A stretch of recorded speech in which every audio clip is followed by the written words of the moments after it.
My name is Martin Walsh. I'm the seed production manager for the company. The title of the session is something to the effect of saving seed for fun and profit.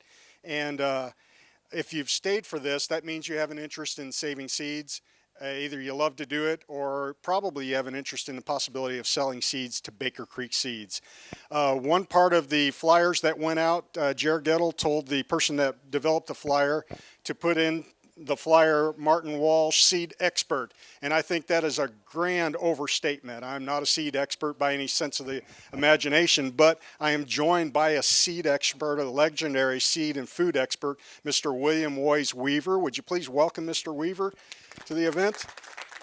Mr. Weaver has been involved in seeds since a child, and he has heritage that goes way back with the Roughwood seed collection that his grandfather, is that correct, had saved, and he found it later in life. And it all has to do with not just any seed, but seeds that are good for food and cuisine and so forth. Would you like to have any opening comments about your book? I'd like for you to plug your book for a moment.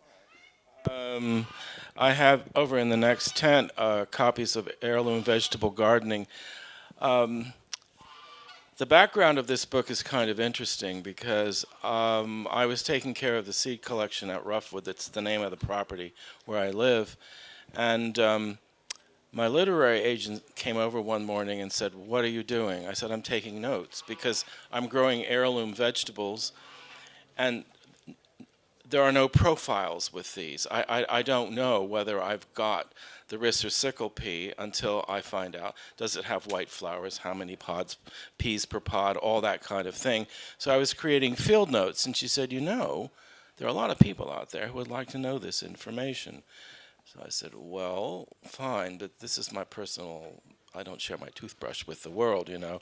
And that's how it was. And she said, "Two things. I know a publisher who will love this book, and B, you need the money." So she sort of dragged me screaming into this heirloom vegetable gardening book that came out in 1997. And it hit the ground in a most amazing way because there were no books out there about that.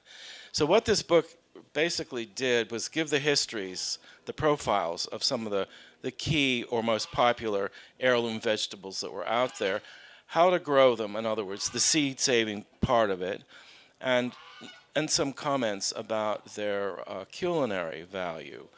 I'm really interested in the food side of it. So the book that we have today is the original edition. This is actually the third. The original edition, revised, new pictures, a lot more material in it, so it's a new child, if you will.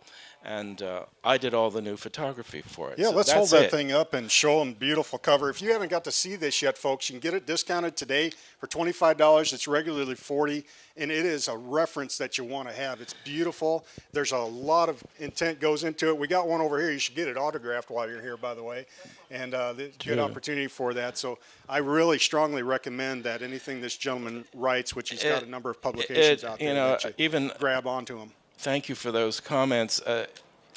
Even though I wrote it, I must say it's kind of a basic text, and it's turned into kind of a seed grower's Bible, if you will. Other people have said that in reviews. So it was a work of love, and for this edition, I was very careful to add things that I knew Baker Creek was selling so that people wouldn't have that disappointment of reading about something that they can't find anyplace.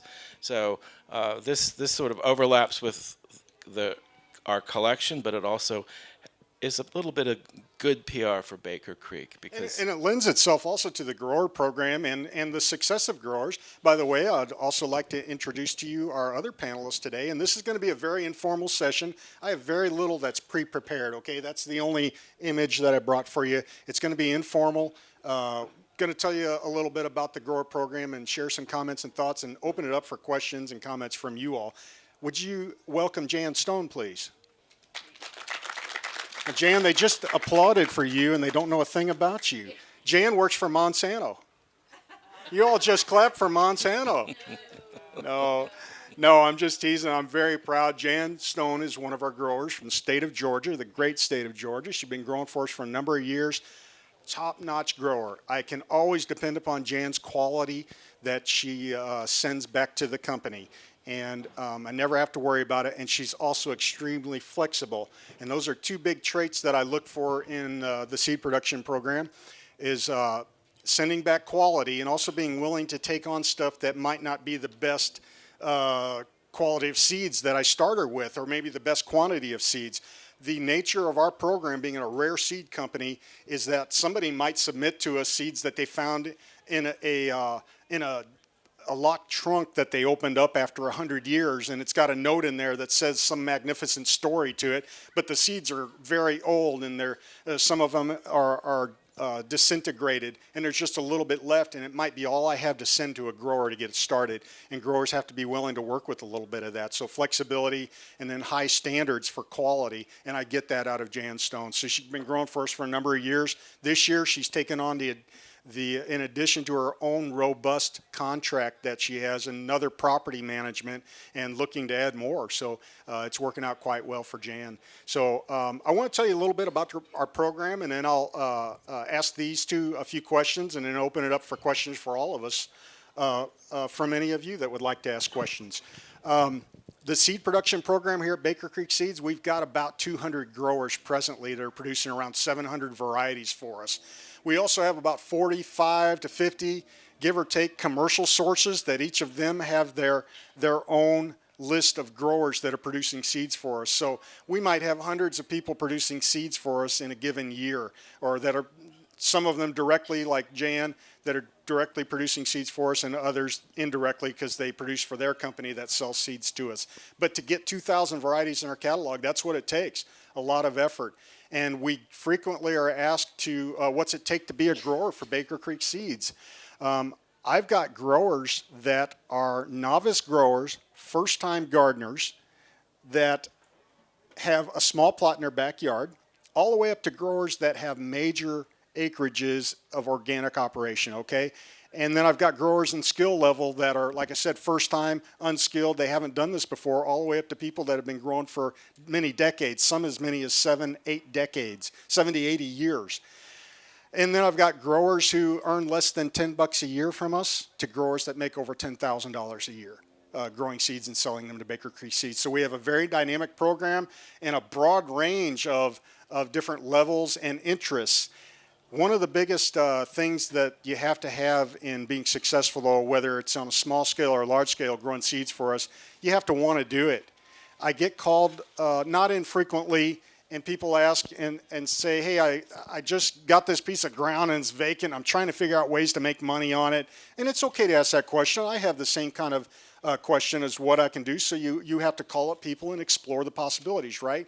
But usually that doesn't turn out well for them if that's their only interest is making money. You really have to have an interest in seed saving to begin with in order to be successful at it, because it requires more than just getting the contract and the seeds from me, throwing them in the ground, getting the crop and sending them back to me, and then going and cashing your check.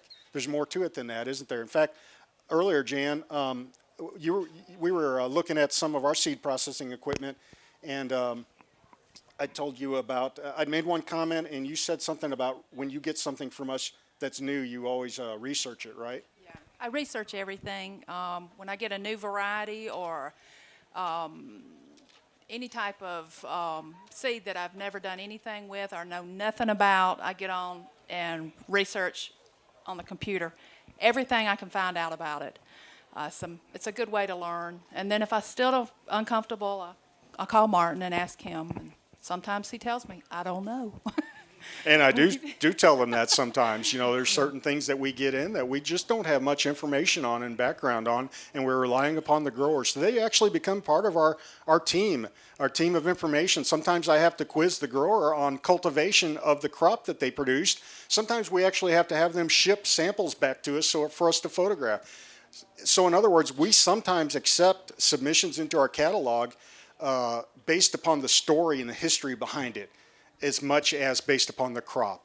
Yes, we also like to trial things, and we do a lot of trialing here to see what it looks like, but we rely upon the growers to help us gain that information, that knowledge, and we try to record that information so we can write proper descriptions for the crop. So it's more than just sowing the seed and getting paid for it. There's more to it, and you have to want to do it too. You have to want to succeed. So investing time into researching and so forth.